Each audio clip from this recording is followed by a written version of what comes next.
Hello students, good morning. Good morning বলার থেকেও বড় কথা 12টা বেজে গেছে, তাই গুড আফটারনুন। আচ্ছা দেখো, সত্যেন্দ্রনাথ দত্ত সম্পর্কে আজকে আমি তোমাদের কাছে একটা ক্লাস নিয়ে চলে এসেছি। সত্যেন্দ্রনাথ দত্ত পিএসসি সিলেবাসে কিন্তু আছে, তাই বাংলা সাহিত্যের ইতিহাস থেকে সত্যেন্দ্রনাথ দত্ত খুবই ইম্পর্টেন্ট। যেহেতু সিলেবাসে আছে তাই আলোচনা আজকে সত্যেন্দ্রনাথ দত্তকে নিয়ে। সত্যেন্দ্রনাথ দত্তের আজকে এটা প্রথম পর্ব, ঠিক আছে? চলো প্রথম প্রশ্ন দেখে নিই। সত্যেন্দ্রনাথ দত্তের জন্ম কত সালে? 1882 সালের 11ই ফেব্রুয়ারি। আমরা অনেকেই জানি যে সত্যেন্দ্রনাথ দত্ত কিন্তু ছিলেন রবীন্দ্র সমসাময়িক যুগের কবি ও ছড়াকার। সত্যেন্দ্রনাথ দত্ত ছড়াকার বলতে উনি ছড়া লিখতেন, সেই কারণে যেমন পরিচিতি লাভ করেছিলেন, তেমন ছন্দের জাদুকর বা ছন্দের রাজা বলেও কিন্তু তিনি এই আখ্যা দুটোই কিন্তু ভূষিত হয়েছিলেন। ছন্দের জাদুকর সত্যেন্দ্রনাথ দত্ত, এই আখ্যা ওনাকে দিয়েছিলেন কবিগুরু রবীন্দ্রনাথ ঠাকুর। চলে আসছি দেখো পরের প্রশ্নে। সত্যেন্দ্রনাথ দত্তের কোন গ্রামে জন্ম? কলকাতার নিমতা গ্রামে। সত্যেন্দ্রনাথ দত্ত কে ছিলেন? কবি ও ছড়াকার।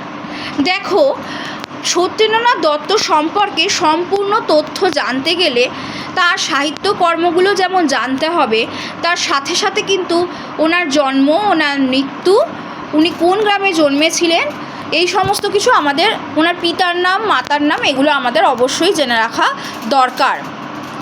চলে আসছি পরের প্রশ্নে।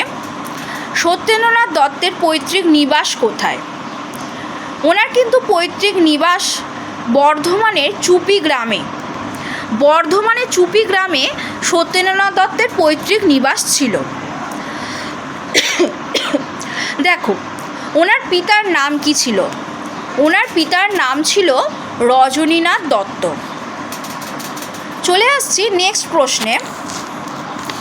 সত্যেন্দ্রনাথ দত্তের মাতার নাম কি? মহামায়া দেবী। সত্যেন্দ্রনাথ দত্ত কিন্তু বিবাহ করেছিলেন, তাই সত্যেন্দ্রনাথ দত্তের দাম্পত্য সঙ্গীর নাম কি? কনকলতা।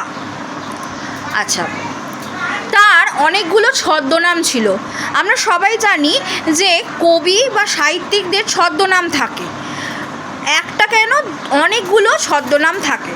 যেমন রবীন্দ্রনাথ ঠাকুরের তো 11টা ছদ্মনাম ছিল, সত্যেন্দ্রনাথ দত্তেরও কিন্তু অনেকগুলো ছদ্মনাম ছিল। দেখো কি কি ছিল: দত্ত নবকুমার, কবিরত্ন, অশীতিপর শর্মা, ত্রিবিক্রম বর্মন আর কালামগীর। এই হচ্ছে সত্যেন্দ্রনাথ দত্তের ছদ্মনাম। চলে আসছি পরের প্রশ্নে। দেখো, সত্যেন্দ্রনাথ দত্তের ডাক নাম কি? সত্যেন্দ্রনাথ দত্তের ডাক নাম হচ্ছে ঝড়ি। চলে এলাম পরের প্রশ্নে। এটাও আসতে পারে ডাক নাম কি, জেনে রাখা আমাদের অবশ্যই প্রয়োজন। সত্যেন্দ্রনাথ দত্তকে ছন্দের জাদুকর কে বলেছেন? সত্যেন্দ্রনাথ দত্তকে ছন্দের জাদুকর কে বলেছেন? এই প্রশ্নটা কিন্তু খুব আসে, এবং যেহেতু পিএসসি সিলেবাসে আমাদের আছে সেই কারণে কিন্তু পরীক্ষাতে এসেও থাকে, আর তোমাদের কিন্তু খুব ইম্পর্ট্যান্ট। সত্যেন্দ্রনাথ দত্তকে ছন্দের জাদুকর কে বলেছেন? রবীন্দ্রনাথ ঠাকুর। চলে আসছি পরের প্রশ্নে। দেখো, সত্যেন্দ্রনাথ দত্তের প্রথম রচনা কি? সত্যেন্দ্রনাথ দত্তের প্রথম রচনা, একদম প্রথম দিকে তিনি যেটা রচনা করেছিলেন সেটা হলো স্বর্গাদপি গরীয়সী। 1894 খ্রিস্টাব্দে এই রচনা প্রকাশিত হয়েছিল। চলে আসছি পরের প্রশ্নে। প্রথম অনুবাদ কর্ম কি? উনি অনুবাদ করেছিলেন, কি অনুবাদ করেছিলেন? শেলির লেখা স্কাইলার্ক। শেলি হচ্ছে একজন ইংরেজি কবি, তার লেখা স্কাইলার্ক এটা উনি অনুবাদ করেছিলেন। তারপরের প্রশ্ন, তার প্রথম লেখা কোন পত্রিকায় প্রকাশিত হয়েছিল?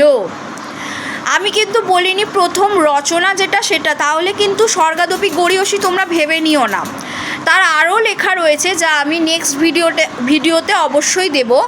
এটা হচ্ছে একটা প্রশ্ন যে তার প্রথম লেখা কোন পত্রিকায় প্রকাশিত হয়েছিল। হিতৈষী পত্রিকাতে প্রকাশিত হয়েছিল। চলে আসছি, সত্যেন্দ্রনাথ দত্তের কাব্যগ্রন্থের সংখ্যা কটা? উনি তো অনেকগুলো কাব্যগ্রন্থ লিখেছিলেন, তা কাব্যগ্রন্থের সংখ্যা কটা? 14টি টোটাল কাব্যগ্রন্থ উনি লিখেছিলেন। তার পরের প্রশ্নে চলে আসছি, সত্যেন্দ্রনাথ দত্তের সবিতা কাব্যগ্রন্থটি কত খ্রিস্টাব্দে প্রকাশিত হয়েছিল? সবিতা কাব্যগ্রন্থটি 1900 খ্রিস্টাব্দে প্রকাশিত হয়েছিল। সবিতা ওনার একটা বিখ্যাত কাব্যগ্রন্থ। এরকমও প্রশ্ন আসে যে সবিতা কাব্যগ্রন্থটি কার? অপশান দিয়ে দিল সত্যেন্দ্রনাথ দত্ত, বিষ্ণু দে, অজিত দত্ত, মহিতলাল মজুমদার। তখন কিন্তু উত্তর সত্যেন্দ্রনাথ দত্ত হবে। ঠিক আছে, চলে আসছি পরের প্রশ্ন। দেখো, বেণু ও বীণার প্রকাশকাল কত? এটাও ওনার একটা বিখ্যাত কাব্যগ্রন্থ। বেণু ও বীণা 1906 খ্রিস্টাব্দে যা প্রকাশিত হয়েছিল। দেখো, তীর্থরেণু কার রচনা? তীর্থরেণু কার রচনা? সত্যেন্দ্রনাথ দত্তের রচনা। মরণোত্তর পর্বের কাব্যর নাম কি? মরণোত্তর মানে মরণের পরে কাব্যের নাম কি? বেলা শেষের গান। সত্যেন্দ্রনাথ দত্তের একটা নাটকের নাম লেখো। রঙ্গমল্লী। দেখো, সত্যেন্দ্রনাথ দত্ত কিন্তু নাটক লিখেছিলেন অনেকগুলো, বলতে একের অধিক নাটক উনি লিখেছিলেন। প্রায় 2-3টের মতো নাটক ওনার আছে, সেগুলো আমি পরের ভিডিওতে অবশ্যই দিয়ে দেব তোমাদের। তবে একটা নাটকের নাম আমি এখানে দিয়েছি, নাম হলো রঙ্গমল্লী। পরের প্রশ্ন দেখো, তার স্বদেশ প্রেমমূলক রচনা কি? স্বদেশী আন্দোলনের প্রেক্ষাপটকে কেন্দ্র করে লেখা স্বদেশ প্রেমমূলক একটা রচনা হলো সন্ধিক্ষণ। এটাও ওনার একটা কাব্যগ্রন্থ যা 1905 খ্রিস্টাব্দে প্রকাশিত হয়েছিল। তাহলে এখানে তোমরা প্রশ্নগুলো প্রত্যেকে পেয়ে গেছো। টোটাল এখানে আমি তোমাদের পরপর স্লাইডে 20টা প্রশ্ন সত্যেন্দ্রনাথ দত্ত সম্পর্কে আজকে দিলাম। আশা করছি তোমাদের ক্লাসটা ভালো লেগেছে। আজকে এই পর্যন্তই। Thank you so much.